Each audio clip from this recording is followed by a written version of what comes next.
Des efforts majeurs sont demandés aux Français par le gouvernement avec des changements qui vous concernent directement et qui font déjà énormément débat. En effet, le Premier ministre François Bayrou a présenté ses pistes pour le prochain budget de l'État avec l'objectif de réaliser près de 44 milliards d'euros d'économies entre suppression de jours fériés, années blanches ou encore postes de fonctionnaires non reconduits. Les changements pourraient être très importants. Je vais donc vous résumer tout ça le plus factuellement possible et on verra ensuite évidemment les réactions, notamment de l'opposition, pour comprendre tout ce qui fait autant débat. Salut, c'est Hugo, j'espère que vous allez bien, c'est donc le sujet à la une de ces actualités du jour, que ce soit sur YouTube et en podcast audio. Bon, je vais pas vous mentir, au départ on avait prévu pour ce mardi de traiter un sujet géopolitique sur la chaîne et de résumer et d'analyser vraiment en profondeur les annonces de François Bayrou davantage demain pour se laisser un petit peu plus de temps. Mais au vu des annonces très importantes et de toutes les questions que vous nous avez posées, on a finalement basculé tout ça pour en parler plus longtemps dès aujourd'hui. Le Premier ministre François Bayrou a donc présenté ce mardi les orientations budgétaires de son gouvernement pour le budget de l'année 2026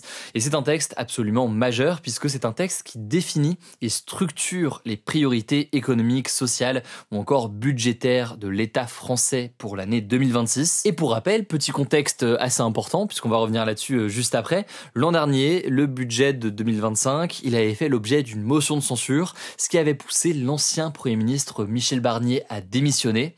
On revient là-dessus juste après. Cette fois-ci, l'objectif affiché par François Bayrou, il est de taille, trouver près de 44 milliards d'euros d'économies afin de ramener le déficit public à 4,6% du PIB, donc le produit intérieur brut l'année prochaine, contre 5,8% en 2024. Pour rappel, le déficit, c'est ce qui entraîne une augmentation de la dette du pays, et le déficit public plus précisément, c'est lorsque les dépenses, que ce soit de l'État ou des administrations publiques, dépassent leurs recettes sur un an. L'objectif du Premier ministre, c'est donc à terme de ramener le déficit public à 2,8% en 2029, ce qui est selon lui, je cite, le seuil à partir duquel, dans un pays comme le nôtre, la dette n'augmente plus. Bon, il a commencé son discours avec un chiffre en déclarant que la dette de la France augmente de 5 000 euros par seconde, et cette annonce et ces mesures, pour rappel, ils interviennent dans un contexte où Emmanuel Macron, dimanche dernier, a annoncé vouloir augmenter le budget militaire de la France de 3,5 milliards d'euros en 2026, puis de 3 milliards d'euros supplémentaires l'année suivante, dans un objectif de doublement du budget des armées en 10 ans. On a donc d'un côté une augmentation du budget des armées, mais en parallèle, malgré tout, des économies qui doivent être réalisées. Alors quelles ont été les annonces dans cet objectif-là? Et ensuite, évidemment, on va voir tout ce qui fait débat et tout ce qui fait autant réagir. Première annonce, François Bayrou a confirmé la mise en place d'une année blanche en matière de dépenses publiques en 2026. Ce que ça veut dire, c'est que les prestations sociales, comme les pensions de retraite ou encore l'allocation chômage,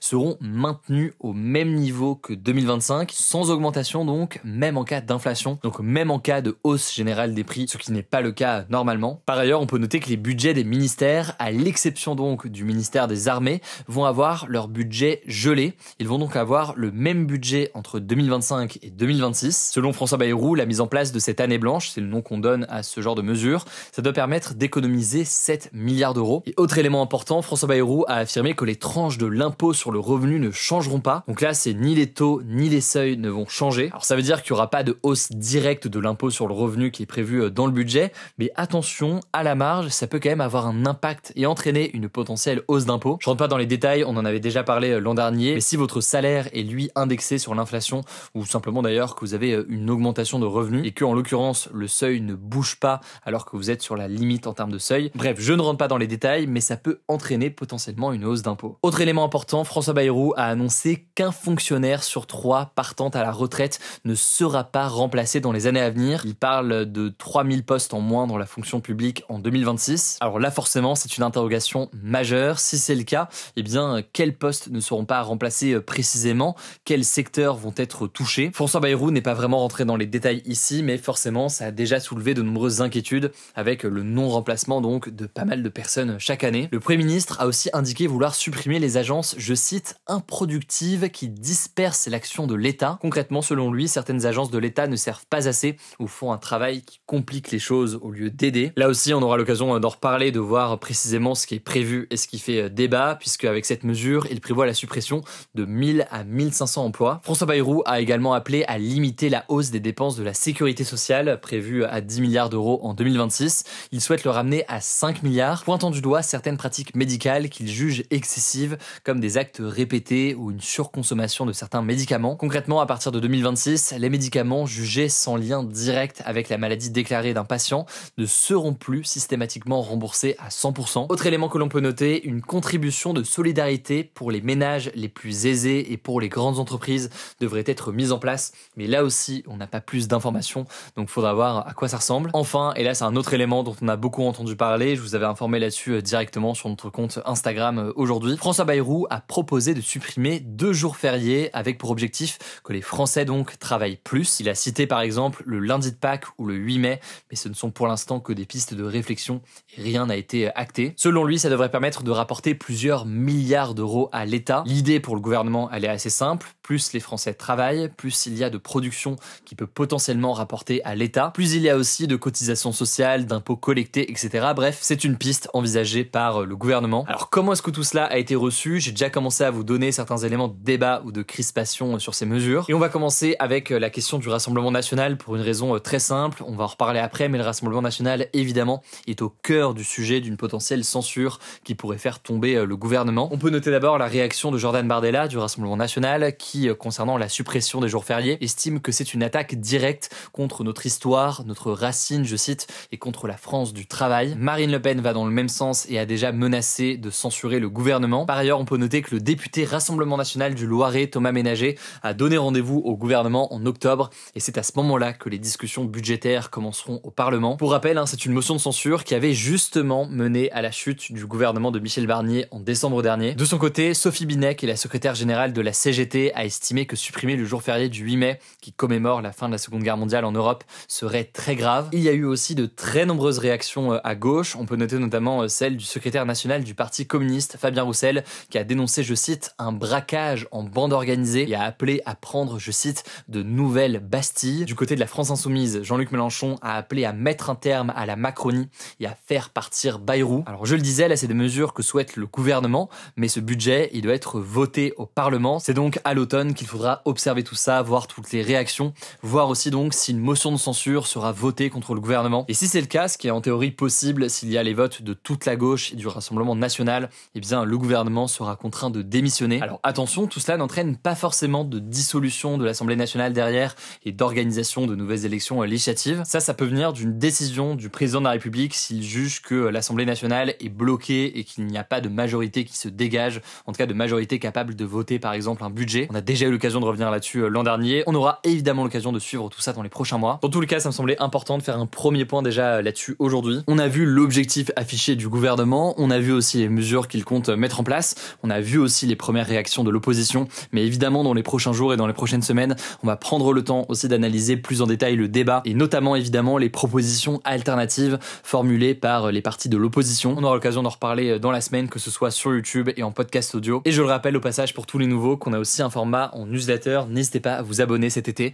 c'est une bonne façon de s'informer gratuitement sur l'actualité par email avec à chaque fois des liens pour en savoir plus. Allez, je vous laisse avec Léa pour les actualités en bref et je reviens juste après. Merci Hugo et bonjour à tous. On commence avec cette actu. Aux États-Unis, d'importantes inondations ont touché la région de New York et l'État du New Jersey dans la nuit de lundi à mardi après des pluies torrentielles qui ont touché la côte est des États-Unis. Des inondations ont été signalées près de Newark, dans le New Jersey, à New York, ainsi que dans le nord de la Virginie et dans le sud du Maryland, selon le service météorologique national. New York a connu lundi soir sa deuxième heure la plus pluvieuse jamais enregistrée, avec un peu plus de 5 cm de pluie tombée entre 19 et 20 heures. Ces pluies intenses ont perturbé les déplacements et submergé certaines parties du système souterrain. Les aéroports JFK, LaGuardia et Newark ont temporairement suspendu les départs d'avions et le métro new-yorkais a également été fortement perturbé. Le gouverneur du New Jersey, Phil Murphy, a déclaré l'état d'urgence dans plusieurs comtés, appelant les habitants à rester chez eux. Alors à ce stade, aucune victime n'a été signalée par les autorités locales. En tout cas, ces fortes pluies interviennent une dizaine de jours après que plus de 100 personnes sont mortes au Texas à cause de violentes inondations. Plus de 150 personnes sont toujours portées disparues. Deuxième actu, en Syrie, un cessez-le-feu a été annoncé ce mardi par le ministre de la Défense à Soueïda, au sud du pays, après 2 jours d'affrontements meurtriers